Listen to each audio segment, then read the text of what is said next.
With all the new and recent developments in AI, I wanted to see if I could actually use it to improve my D&D games. So, I went to ChatGPT and asked it to make some fun spells that I could pull into my game. And while it didn't really have the most functional spells, it did have some really cool ideas. So today, I'm going to take the framework created by ChatGPT and use it to create 5 completely functional and unique spells for D&D 5e. First up, we have a spell called Ice Phantom. According to ChatGPT, Ice Phantom creates a phantom made of ice, distracting enemies and drawing their attacks. I really like the idea of drawing attacks and deflecting them back at their enemies, but functionally speaking, that can be a bit hairy.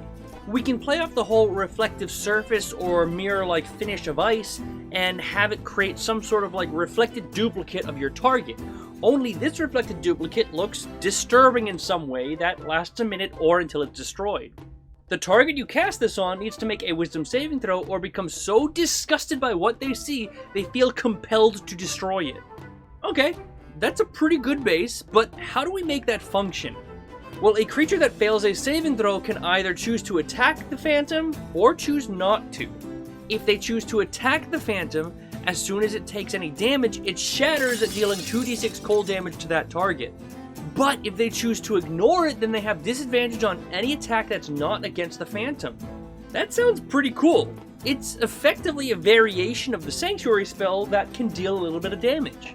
So considering it's similar to the Sanctuary spell, and that it does a little bit of extra damage on the side, I'd say this falls somewhere in the 2nd to 3rd level spell range.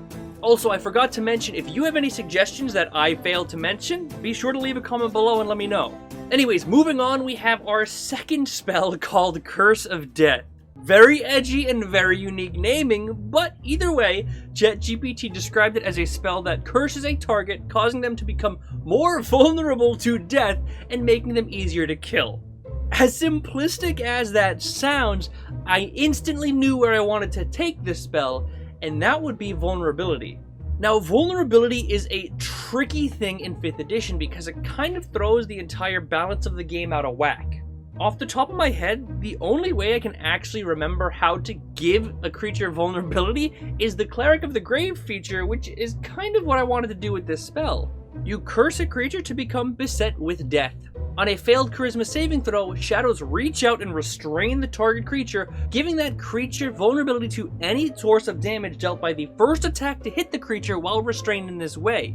Once a creature takes damage, these shadows retreat and it is no longer restrained. Now, obviously, this spell is incredibly powerful, so we need to take that into consideration when giving it its spell slot level. With that in mind, I'm thinking a safe bet would be probably around a 5th level spell. The reason for the 5th level spell slot is because you can really pick and choose what the next attack will be, making this effectively an incredibly powerful critical hit. Next up, we have a really cool one called Thundering Hooves. According to ChatGPT, Thundering Hooves imbues the caster or their mount with the strength and speed of a charging bull, allowing them to knock down enemies or break through barriers. This is the best basis we've gotten so far, so let's make it a spell. When empowered with Thundering Hooves, the creature's movement speed becomes doubled and doesn't invoke attacks opportunity because, well, that makes sense.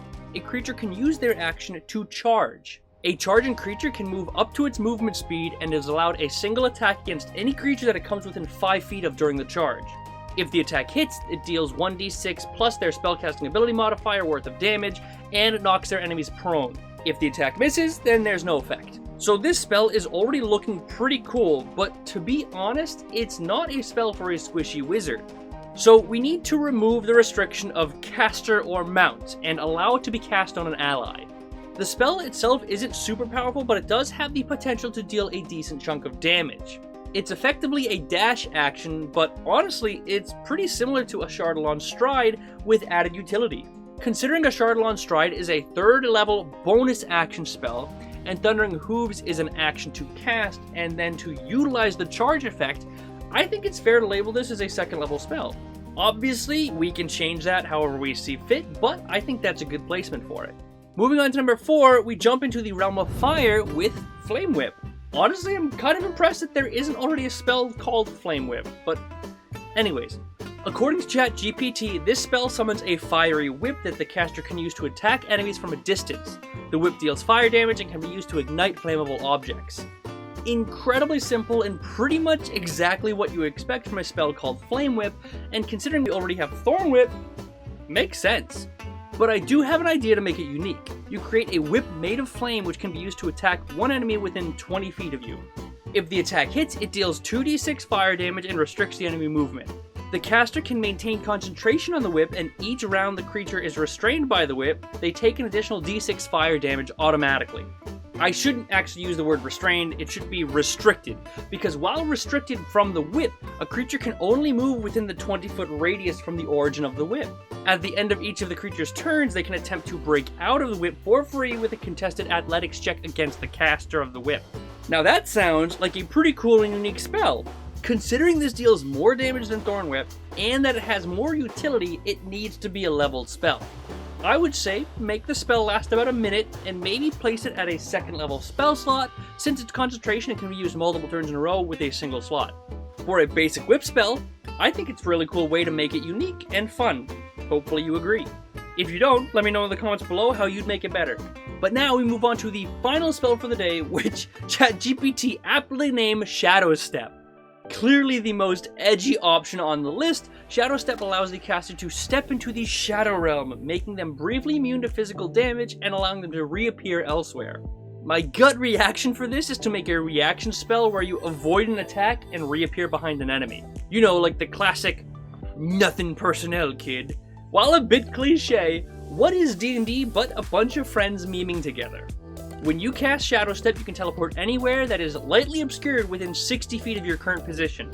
If you appear within melee range of an enemy, you can make 2 attacks against them, both of which have advantage and deal an extra dice of damage on a hit. Now, that sounds incredibly strong, especially since I'm about to put this at a second or third level spell. But before all the rage comments, hear me out. This spell is very clearly made for a melee class, as it requires a caster to get up close and personnel in the danger zone with an enemy. That being said, it is likely going to be restricted to a half caster or hybrid caster subclasses like rangers or arcane tricksters. This balances the power of the spell significantly, and honestly makes it much more balanced comparatively to other spells of the similar level that are accessible by these classes. So consider that when you're deciding whether or not to allow this in your campaign. But anyways, that does it for 5 new spells created with the help of ChatGPT. Before we finished, I wanted to give a huge thank you to our YouTube members and our patrons. These cool dudes are helping me put out content that we all get to enjoy, so if you see any of these names in the comments, be sure to give them a thumbs up. And if you wanted to be a member of these cool dudes club over here, you can join as a YouTube member or a patron down below. Both members and patrons get access to all of our homebrew items, NPCs, and special roles in our Discord. Also, if you have any spells or ideas for what I mentioned in the video, leave a comment below and let me know. I read every comment, almost always reply, and who knows, I might even feature your comment in the next video. Thank you very much for watching, I hope you enjoyed, and I will see you on Friday.